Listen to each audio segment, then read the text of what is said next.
देश में इन दिनों एक मुद्दा चर्चा में है, लोकसभा सीटों का परिसीमन।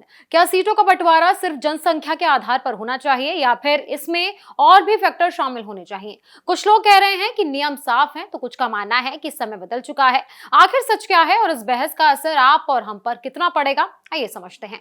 लोकसभा सीटों के परिसीमन को लेकर देश में बहस तेज हो गई है। संविधान के मुताबिक लोकसभा की सीटों का बंटवारा जनसंख्या के आधार पर होना चाहिए, यानी जिस राज्य की आबादी ज्यादा होगी वहां सीटें भी ज्यादा होंगी। संविधान के अनुच्छेद 81 और 82 में साफ लिखा है कि हर जनगणना के बाद सीटों का परिसीमन होना चाहिए। इसका मतलब है कि समय समय पर देश की बदलती जनसंख्या के हिसाब से सीटों का बंटवारा अपडेट किया जाना चाहिए। लेकिन असली विवाद यहीं से शुरू होता है। 1976 के बाद से लोकसभा सीटों को फ्रीज कर दिया गया था, यानी उनकी संख्या तय कर दी गई और लंबे समय तक उसमें बदलाव नहीं हुआ।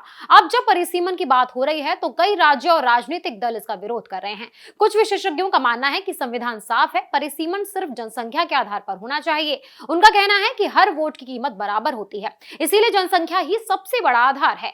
अगर किसी क्षेत्र में ज्यादा लोग रहते हैं तो वहां ज्यादा प्रतिनिधित्व होना चाहिए। लेकिन कुछ विशेषज्ञ इससे सहमत नहीं है। उनका कहना है कि आज की स्थिति पहले जैसी नहीं है। कई राज्यों में जनसंख्या नियंत्रण के लिए मेहनत की है और अपनी आबादी को सीमित रखा है। अगर सिर्फ जनसंख्या के आधार पर सीटें बटेंगी तो ऐसे राज्यों को नुकसान होगा और जिन राज्यों की आबादी तेजी से बढ़ेगी उन्हें फायदा मिलेगा। कुछ लोग ये भी सुझाव दे रहे हैं कि परिसीमन में आर्थिक स्थिति को भी ध्यान में रखा जाना चाहिए, जैसे किसी राज्य की जीडीपी ग्रोथ या टैक्स में योगदान। लेकिन इस पर भी बहस तेज है। कई विशेषज्ञ कहते हैं कि अगर ऐसा किया गया तो लोकतंत्र पर असर पड़ेगा, क्योंकि फिर वही राज्य ज्यादा ताकतवर हो जाएंगे जो आर्थिक रूप से मजबूत हैं। एक और अहम बात यह भी है कि हमारे संविधान में हर वोट की अहमियत बराबर मानी गई है।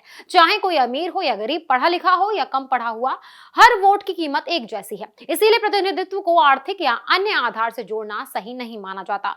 कुछ विशेषज्ञ ये भी कहते हैं कि अगर परिसीमन के नियम बदलने हैं तो इसके लिए संविधान में संशोधन करना होगा। बिना संशोधन के नियमों से हटकर फैसला लेना संभव नहीं है। फिलहाल इस मुद्दे पर कोई अंतिम फैसला नहीं हुआ है, लेकिन बहस जारी है।